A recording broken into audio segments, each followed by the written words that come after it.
O exercício, então, exemplo, né, propõe o cálculo de uma função de duas variáveis sobre uma curva C, e C é a metade superior de um círculo, então é uma curva plana.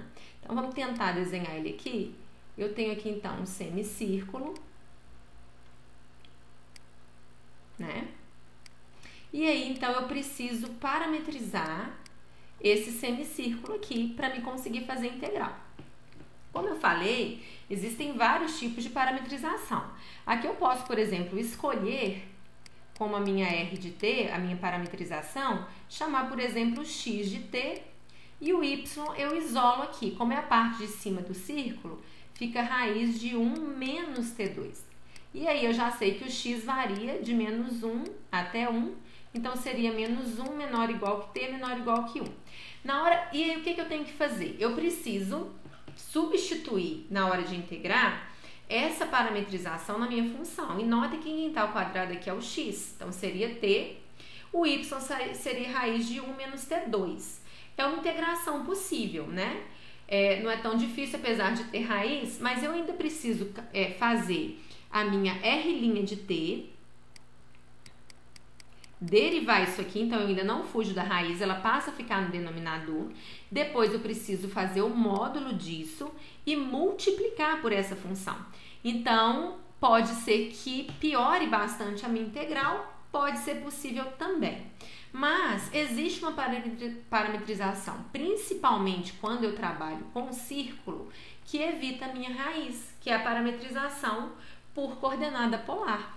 Eu posso parametrizar isso aqui também, fazendo a minha R de t sendo aqui o x cosseno t e o y seno t. Quando eu faço x2 mais y2, isso é igual a 1.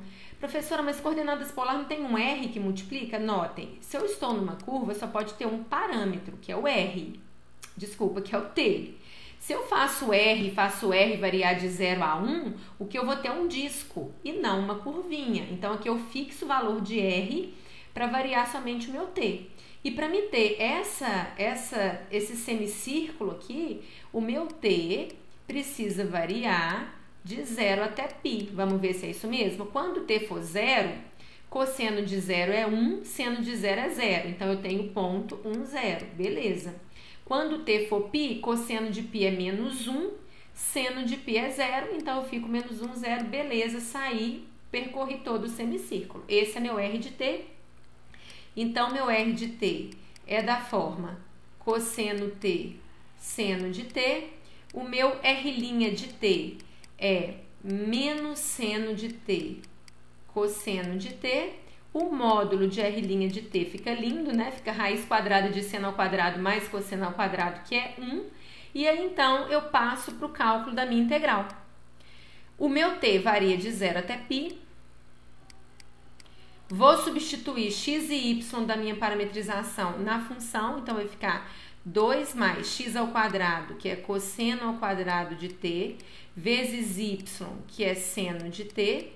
Multiplico pelo módulo de R', que é 1, dt.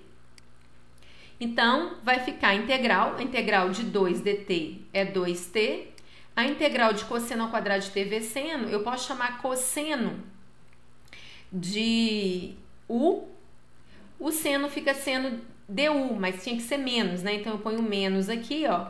Vai ficar a integral de u2 du. Então, vai ficar o 3 sobre 3, ou seja, cosseno ao cubo de t sobre t, 3, o t variando de 0 até π.